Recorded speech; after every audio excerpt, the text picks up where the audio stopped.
Adam woke up, visibly shaken by the influx of knowledge and consciousness that he had unlocked by eating the forbidden fruit.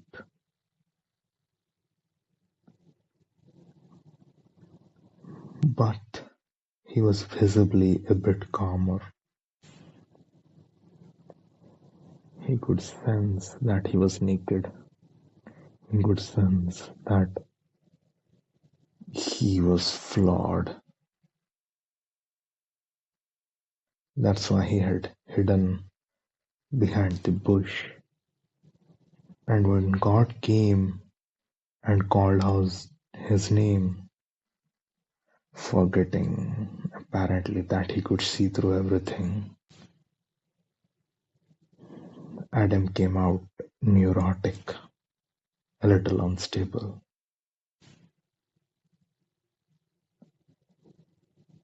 God looked at Adam confused. Why are you being so secretive? Why are you hiding your body like that?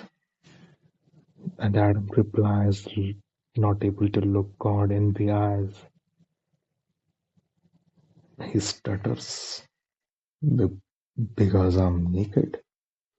Naked? God asks. Who taught you that word? Did you eat something bad? And that's the story of the forbidden fruit.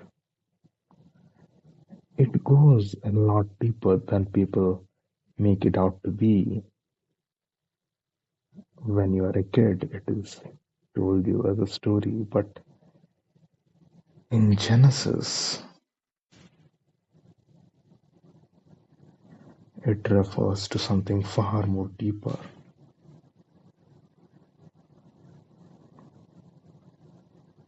When Adam gained consciousness, when Adam knew that he was naked and he could see his flaws, how could he have stood up near God? How could he, with his flawed self, could have stood directly in front of God, who is the ideal one?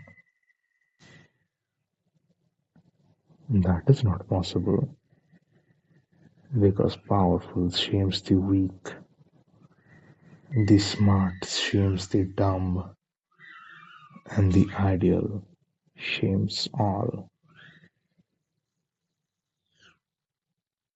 And who could possibly know thy flaws better than thyself? Who could possibly know what you are hiding better than yourself?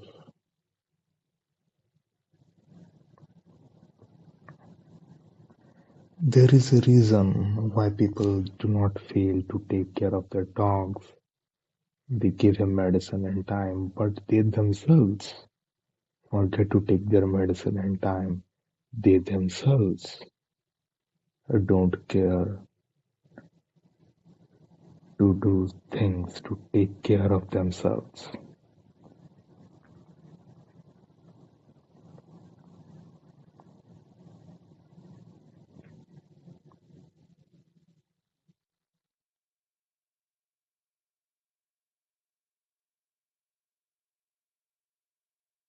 It's very interesting that how in this individualistic capitalistic world, I am sitting here saying that people don't care about themselves. But it is true.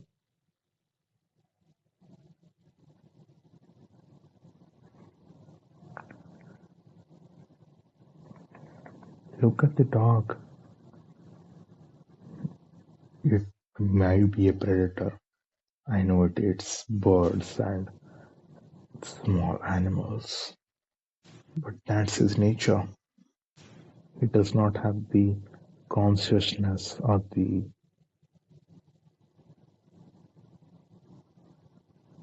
state of mind the understanding of morality to think what is wrong and what is not.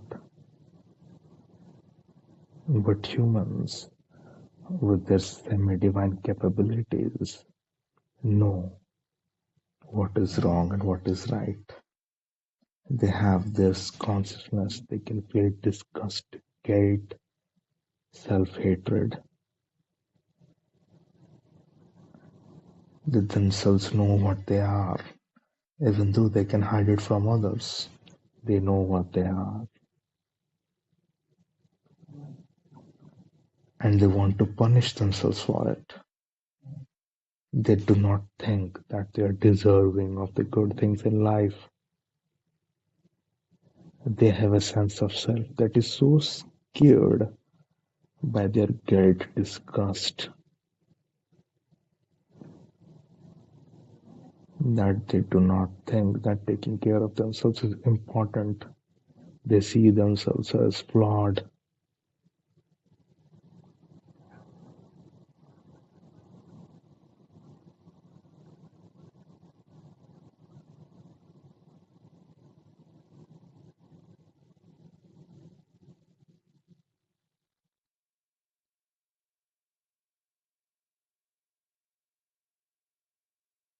The dog did nothing wrong. It is just following its predatory instincts. So why wouldn't you care for that dog? And why would you care for yourself who is hiding from the fatalities, the flaws of your own? You're even worse than the dog.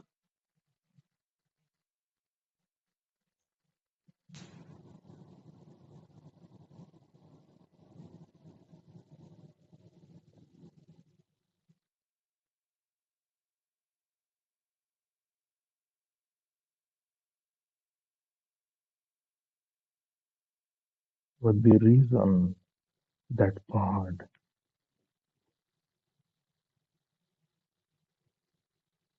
has pulled his hand out of the humankind is not because of the fact that they are flawed, but because the humans refuse to stand with God despite their flaws.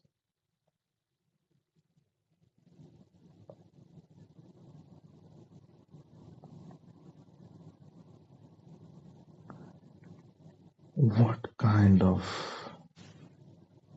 capability do you need to have to accept your own flaws and still walk with God? What kind of proclivity towards divinity do you need so that you can accept your flaws and be truthful about yourself?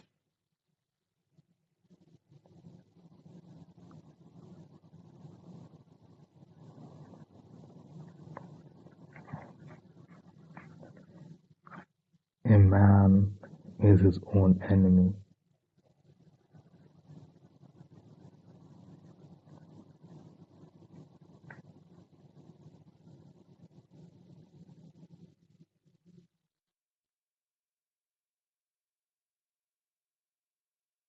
He knows what makes him and what breaks him. He knows what makes him feel guilty and what makes him feel disgust. So he also knows what makes others guilty and what makes others feel self-disgust. He has the consciousness, the inclination to using them in a unethical or unstupicious manner.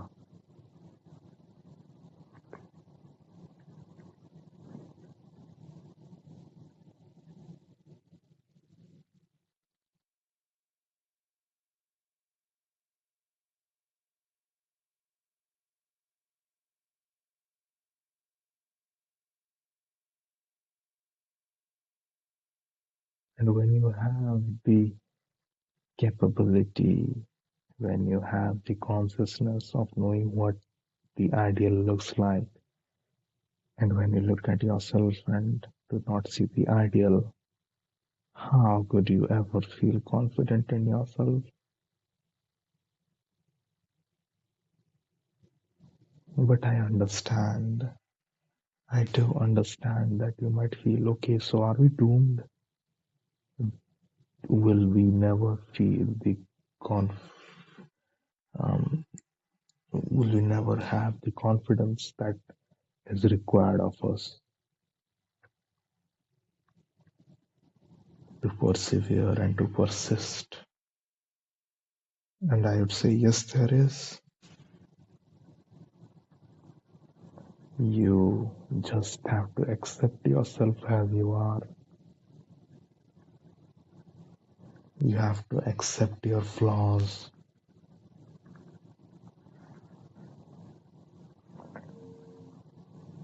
And mind you, acceptance does not mean refusal to change.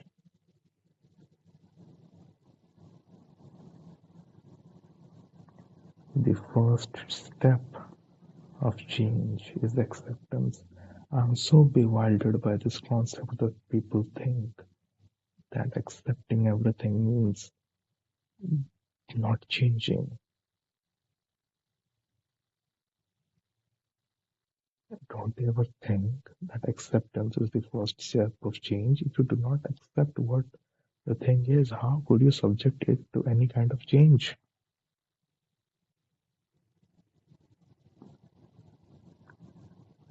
It is such a bewildering question.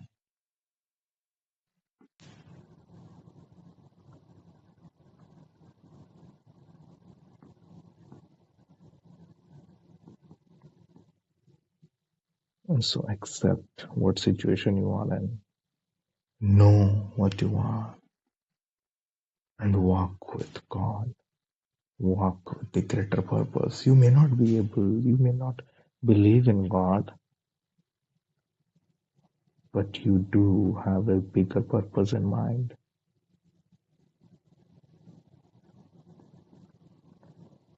You do have that little superego inside you, which tells you what you should do. Accept it.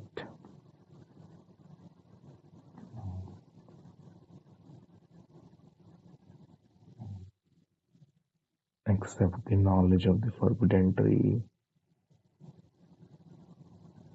but do not let go of your divine capabilities.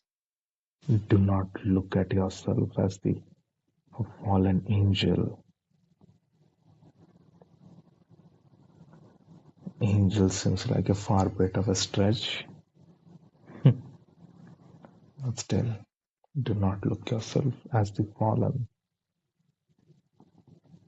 even if you are fallen.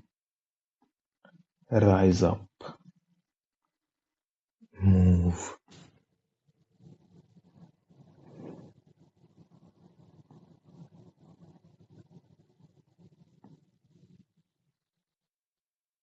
In the ancient Mesopotamia, they said humans were born from the blood of the worst possible creature created by the goddess of chaos and disaster during her worst moments of catastrophe. So there is always a reference to humans being born from chaos. But you do also have the capability to enforce order. One cannot coexist without the other. Chaos cannot exist without order, and order cannot exist without chaos.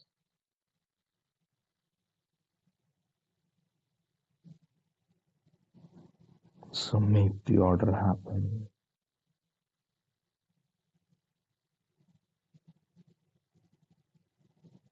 Accept and do.